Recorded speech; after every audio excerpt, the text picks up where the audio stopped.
Mesdames et messieurs, bonjour et merci de votre fidélité sur BNews. Il faut toujours remercier l'arbre à karité sous lequel on a ramassé de bons fruits pendant la bonne saison. Il faut toujours remercier l'arbre à karité sous lequel on a ramassé de bons fruits pendant la bonne saison. C'est un enseignement de l'écrivain ivoirien Amadou Kourouma, sachant donc en tirer de la graine. Bouleversement au sein des formations politiques de la mouvance présidentielle, l'UDBN de Claudine Prudencio a annoncé mercredi son retrait du bloc républicain seulement 10 mois après la fusion officialisée le 15 octobre 2021 entre les deux partis. Qu'est-ce qui justifie cette inconstance de l'UDBN depuis l'adoption de la nouvelle charte des partis politiques? Quelle va être la prochaine destination du parti, surtout avec le communiqué de l'Union progressiste qui a annoncé la fermeture de ses portes à tout démissionnaire opportuniste, et ce communiqué intervenu dans la soirée de ce vendredi du bloc républicain qui annonce la dissolution de l'UDBN. Le sujet est au cœur de ce numéro de Carré Politique qui reçoit pour vous deux confrères. D'abord, Cyriaque Tekenou, journaliste et analyste politique. Cyriaque, bonjour. Bonjour Paul, bonjour mesdames et messieurs les internautes de BNews TV. Avec vous sur ce plateau pour le décryptage de cette actualité, Henri Yambodé, journaliste à Tadou FM. Henri, bonjour. Bonjour Paul et bonjour à tous les amis qui nous suivent. C'est votre première sur BNews, merci d'avoir accepté cette invitation. C'est moi. Parti d'un refus d'intégrer l'un des grands blocs jusqu'à son échec au communal de 2020, l'UDBN a fini par rejoindre le bloc républicain seulement le 15 octobre 2021. 10 mois seulement après cette fusion, voilà le parti qui annonce déjà la suspension de ses activités au sein de ce parti dirigé par le ministre d'État Abdoulaye Biotchane. Selon vous, pourquoi cette inconstance au sein de l'UDBN? Merci. Avant de répondre à cette préoccupation, il faut d'abord partir aux raisons qui ont poussé donc les leaders, les responsables de l'UDBN à quitter la formation politique du bloc républicain. J'ai suivi avec, comme bon nombre de Béninois, les explications du responsable à la communication de l'UDBN, même si l'UDBN n'existe plus, après donc au soir de la fusion avec le bloc républicain, que c'est parce que les militants de cette formation politique sont lésés, ne sont pas pris en compte, et il y a eu un certain nombre d'engagements qui ont été pris, mais qui n'ont pas été respectés. Et quand on part de là, on comprend qu'il y a eu frustration au niveau des responsables de cette formation politique qui, vous le rappelez tantôt, 10 mois étaient donc en extase en signant le partenariat avec la formation bloc républicain. Et donc, pour moi, il y a mal donne au niveau de cette formation politique. On ne peut pas avancer cette raison-là en disant que les militants de l'UDBN sont frustrés, sont lésés dans la disparition, dans la fusion de cette formation politique. Parce que quand l'UDBN signe avec le bloc républicain, c'est que l'UDBN n'existe plus. Et donc, il n'y a plus des militants de l'UDBN qui seront considérés comme étant militants de l'UDBN. Pourquoi cette inconstance de l'UDBN? Parce que tout simplement, on joue sur les intérêts. Ce n'est pas l'intérêt du grand public qui est au cœur donc de cette formation politique. Mais c'est dommage. Cyriaque Tekenou, dans le communiqué, sinon la correspondance qui a été adressée aux responsables du parti bloc républicain, l'UDBN a signifié le mépris que subit ses responsables. Est-ce que cette décision, selon vous, peut être associée à une quelconque justice que l'UDBN se fait en actant sa séparation avec le bloc républicain? Non, en fait, l'UDBN a parlé dans un premier temps de mépris. Mais je pense que le traitement que les responsables, les premiers responsables du bloc républicain ont fait de ce dossier pourrait quand même, disons, nous amener à donner peut-être raison à l'UDBN. Pourquoi? Parce que vous voyez, j'ai lu avec grande attention le communiqué du président Abdoulaye Biotchane.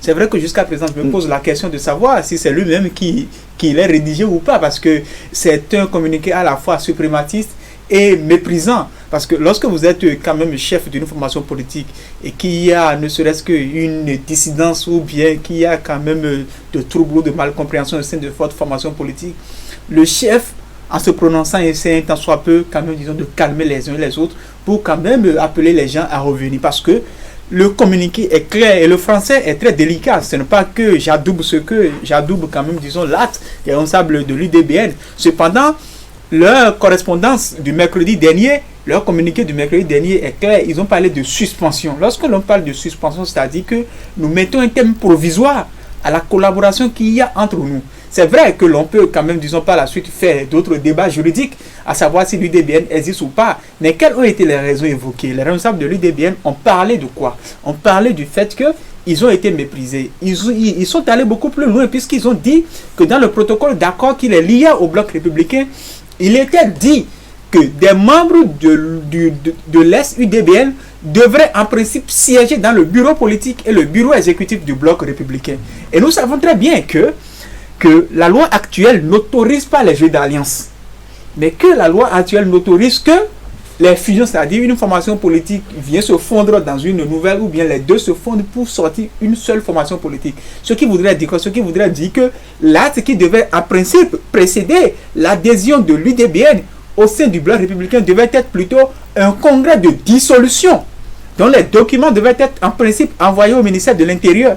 Et si aujourd'hui les responsables de l'UDBN se lèvent et disent qu'ils n'ont jamais détruit leur récépissé au niveau du ministère de l'Intérieur, ça veut tout dire. Ce qui voudrait dire que c'était quand même déjà dans leur intention une marche d'essai.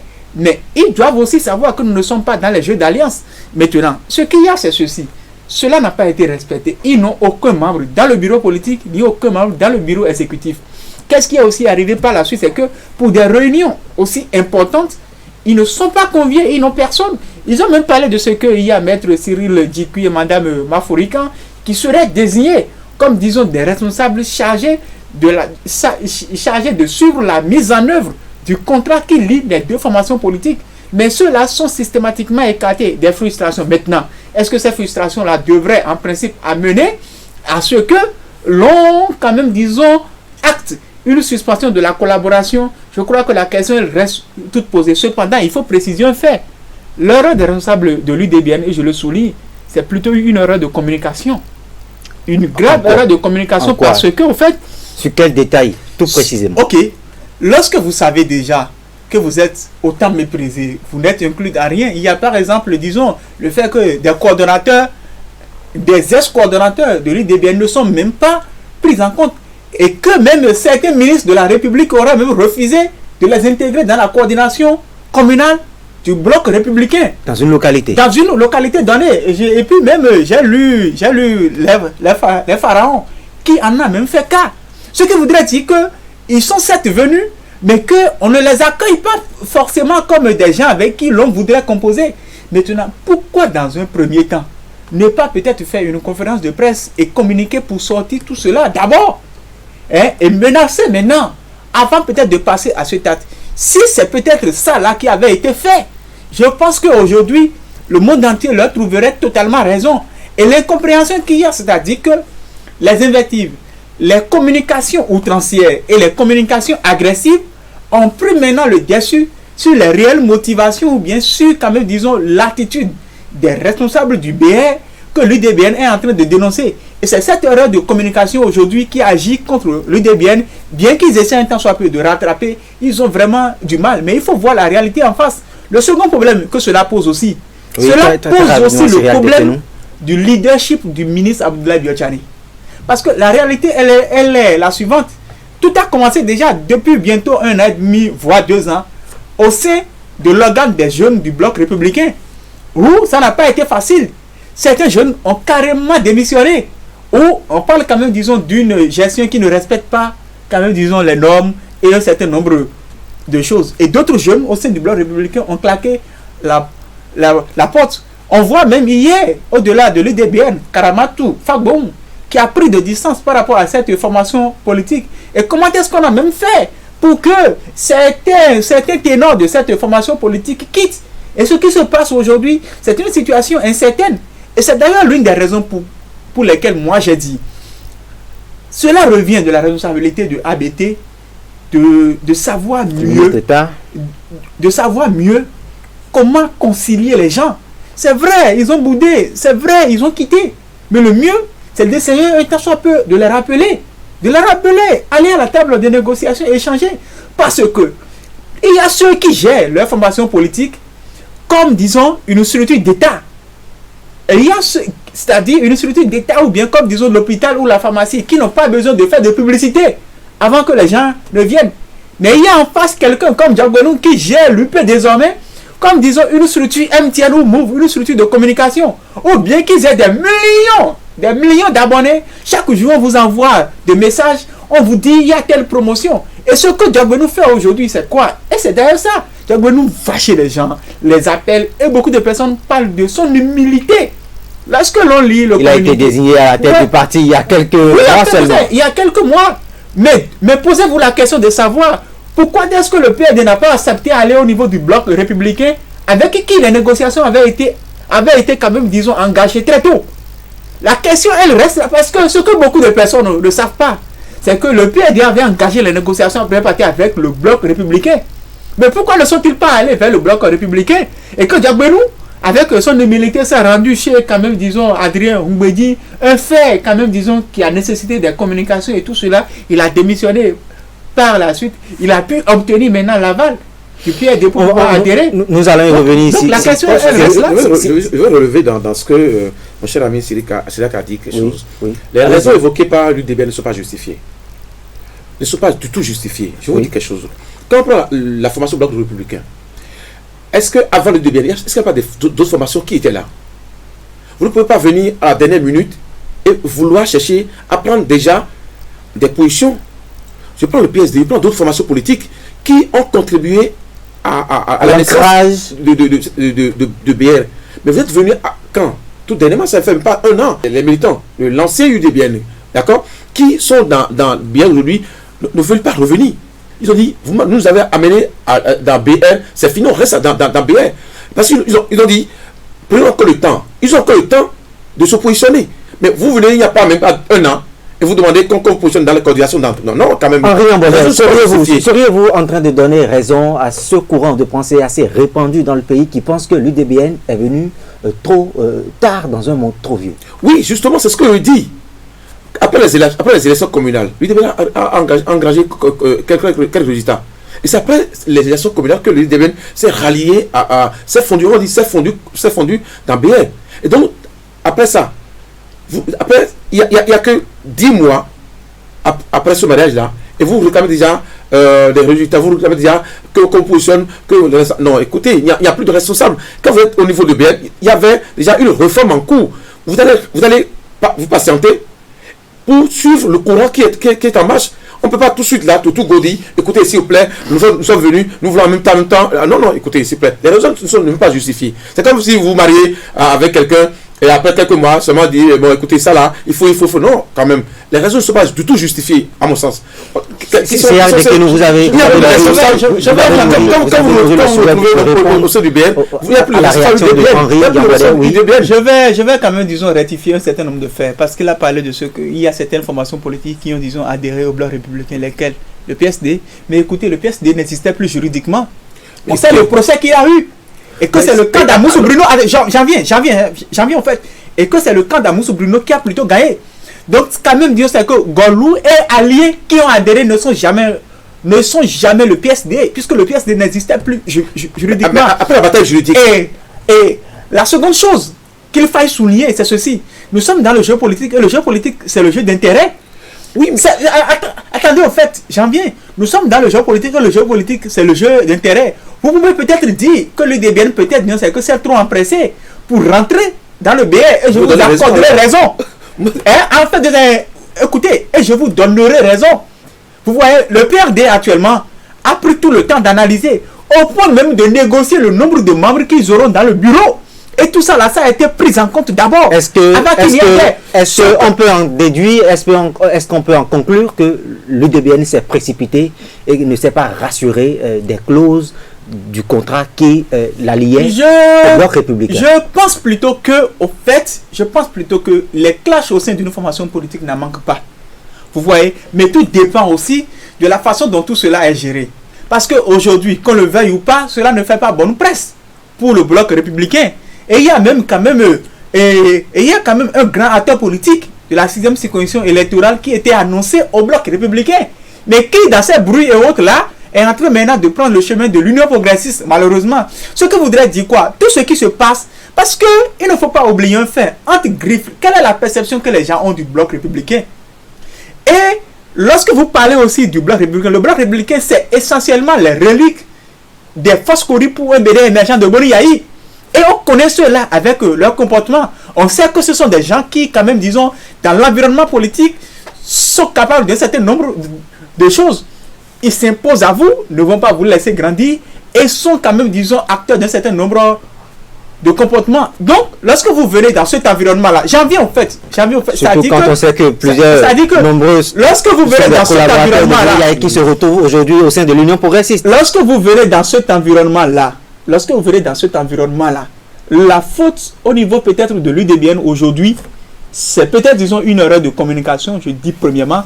Et seconde erreur, c'est que l'UDBN peut-être très tôt, au cours des négociations, n'avait pas peut-être pris le temps d'obtenir tout ce qu'elle attendait, peut-être avant d'attaquer cette négociation. Mais je crois que rien n'est encore perdu aujourd'hui. Et tout dépend de la responsabilité du ministre Abdoulaye Diop-Tchani, puisque ce sera de sa responsabilité à lui, en tant que chef, de réunir les gens. Il y a eu des différends au sein de plusieurs formations politiques. Mais si cela devait le dépasser, jusqu'à ce que le chef de l'État, chef de file de la mouvance présidentielle, doit se sentir peut-être obligé de les appeler, alors c'est que c'est son autorité qui est bafouée, malheureusement. Paul, il y a quelque chose.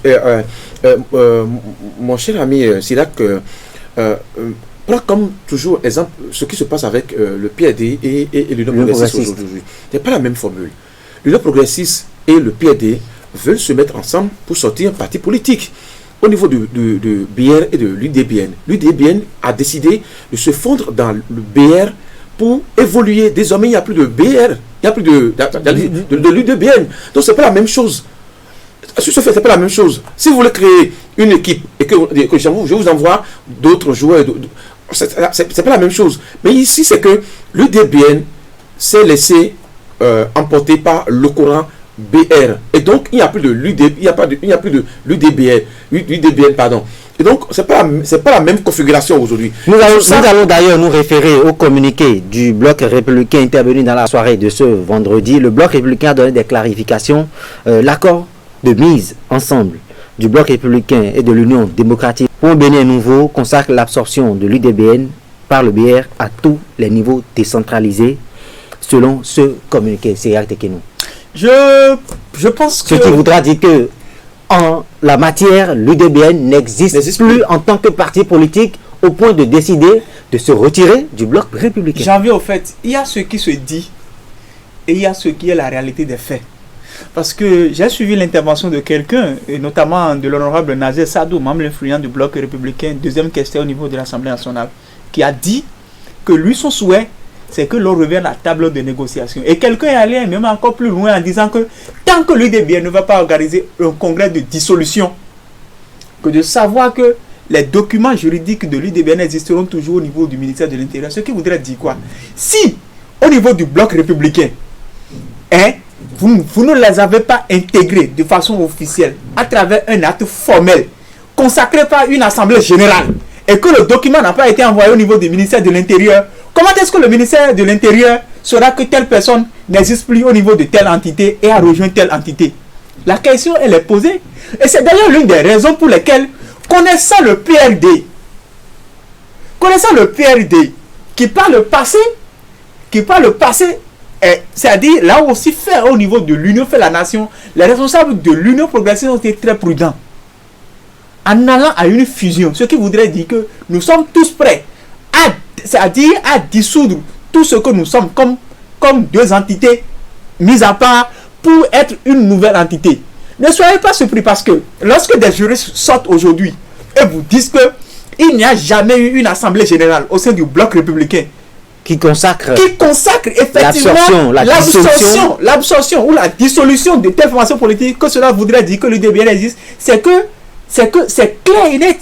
Puisque est-ce que l'UDBN, avant de rentrer dans le bloc républicain, et je dis, c'est un débat politico-juridique qui doit réveiller aujourd'hui la classe politique béninoise pour que dorénavant, lorsqu'une formation politique qui existe de façon légale va vouloir dire que, quand même disons qu'elle veut intégrer dans un bloc, que cela soit fait au cours d'une assemblée générale. On n'a même pas besoin d'avoir une licence en droit avant de comprendre ça. Donc, c'est cette erreur-là qui aujourd'hui fait que l'UDBN, malheureusement, est en train quand même, disons, de jouer, quand même, disons, à tout ça là avec ceux du bloc républicain. Parce que je suis certain que s'il y avait eu une assemblée générale qui consacrait la dissolution du bloc républicain et de l'UDBN, et de l'autre côté, une assemblée générale qui consacrait l'entrée des ex-UDBN dans le bloc républicain, et que ce document avait été envoyé au ministère de l'Intérieur, les gens de l'UDBN n'auraient jamais le courage aujourd'hui de dire que l'UDBN continuait d'exister, le problème est posé. C'est d'ailleurs l'une des raisons pour lesquelles moi j'ai dit ceci. Quand vous êtes aujourd'hui à la veille d'une élection, même 2 voix, ça peut vous faire échouer. Les gens peuvent beau dire que peut-être que l'UDBN ne représente pas telle ou telle chose. Regardez aujourd'hui, l'Union progressiste c'est la première force politique au Bénin. Lorsque l'on parle de l'UP et du PRD, qui a le plus besoin de l'un ou de l'autre? Le PRD a plus besoin de l'UP que l'UP du PRD. Basons-nous sur les statistiques. Nous connaissons au Bénin quelles sont les formations politiques de région, les formations politiques de département.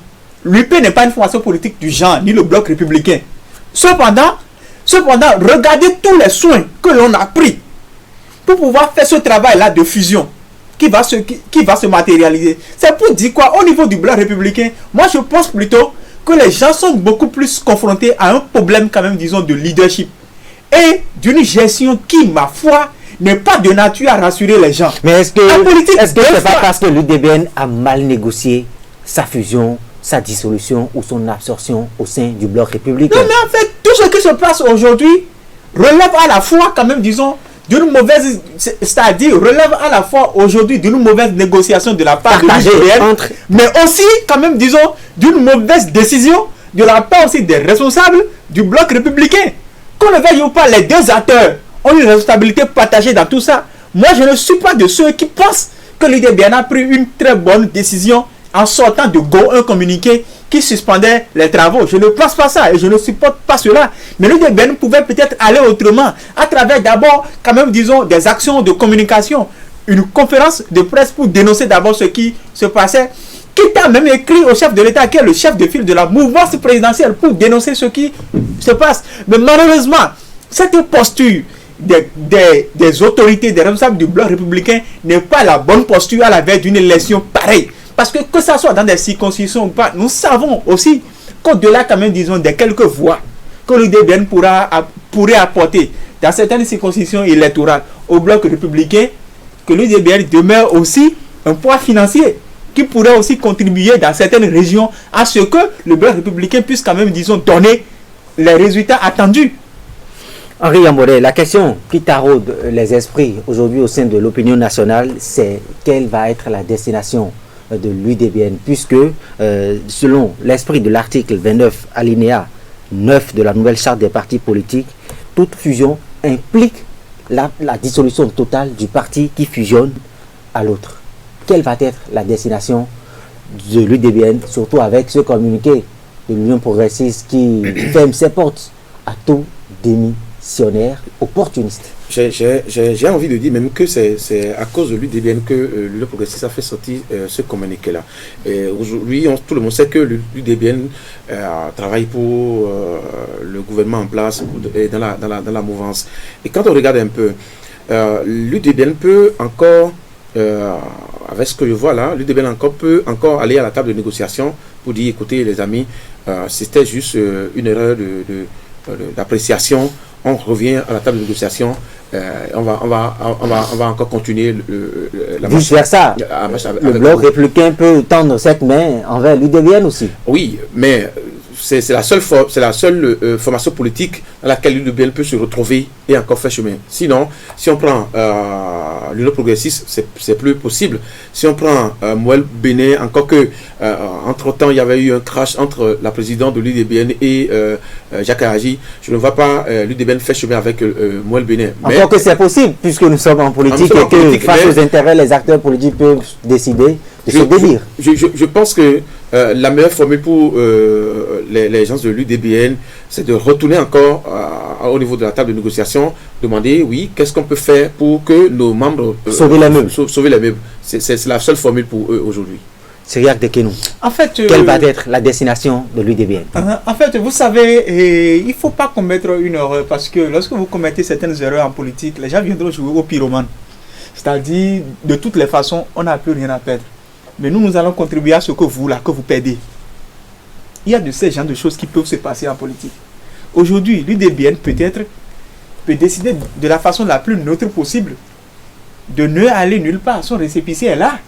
Et on sait qu'avant que De ne l'UDBN... plus exister. Oui, en fait, c'est-à-dire continuer toujours pas à exister, mais s'abstenir de participer aux prochaines élections législatives. Et nous savons, ce que beaucoup de personnes oublient, c'est-à-dire quoi, c'est que... À quoi sert alors l'existence d'une formation politique si elle ne participe pas aux échéances électorales dans un pays? Attendez, au fait, les gens sont parfois trop fiers. Hein, et la fierté peut amener les gens à dire, ok, il n'y a pas de souci, nous existons. Mais quand la campagne va commencer, l'UDBN s'investira sur le terrain un peu partout pour battre campagne au profit de l'UP. Même dans des circonscriptions où le billet partait, même disons gagnant, au point même disons de financer des candidats UP. Quitte à négocier maintenant après les élections, son entrée au sein de l'UP. Parce que qu'on le veuille ou pas, vous pensez autant. C'est le jeu politique, c'est parce que les gens avaient commencé par communiquer pour dire que la venue de Djokbenou à la tête de l'Union progressiste est devenu un élément déstabilisateur du bloc républicain. Et je vous ferai des confidences. Ce communiqué-là n'est pas sorti que pour l'UDBN, non. En réalité, ce communiqué-là est sorti parce que il y a des velléités de départ de certains députés BR vers l'UP. Vers l'UP. Donc, lorsque les gens ont commencé par disons, lier tout cela, c'est normal que l'UP sorte un communiqué, ne serait-ce que pour pouvoir rassurer ses partenaires de la mouvance présidentielle. Oui, de la mouvance. Mais cela ne voudrait pas dire aucune formation politique n'est plus opposée au BR que l'UP, ni l'UP au BR. Ce sont les deux formations les plus opposées au monde actuellement au Bénin. Donc la réalité elle est là. Quelle union progressiste va refuser le soutien d'une formation politique? Écoutez, nous sommes dans un jeu d'addition. À moins que l'on s'appelle le bloc républicain. À moins que l'on s'appelle le bloc républicain pour vouloir s'en passer.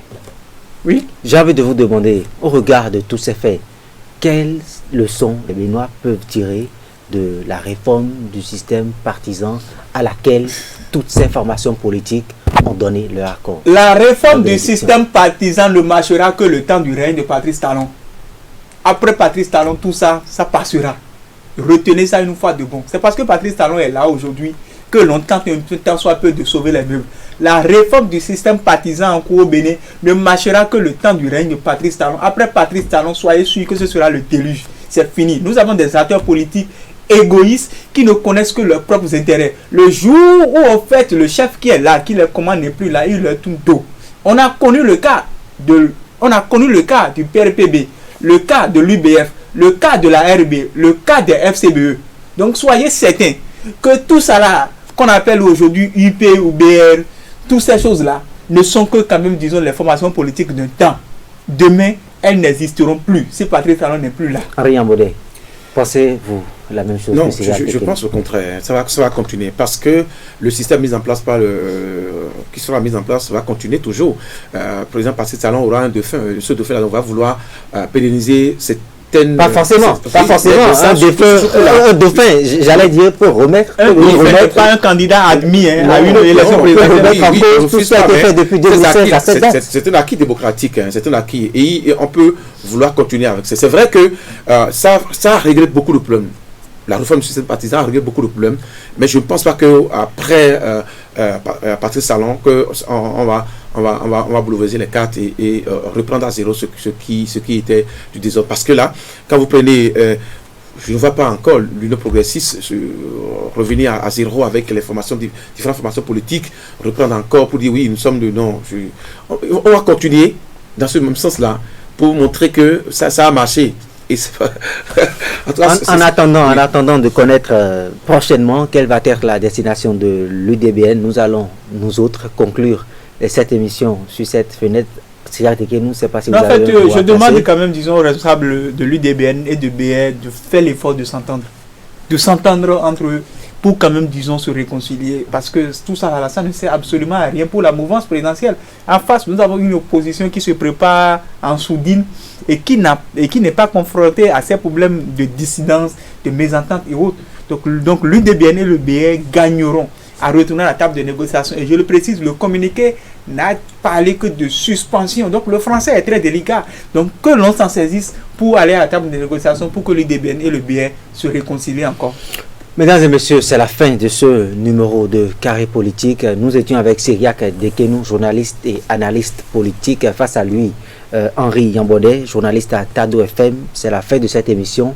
Merci de nous avoir suivis et au plaisir de vous retrouver la semaine prochaine pour un autre numéro de Carré Politique.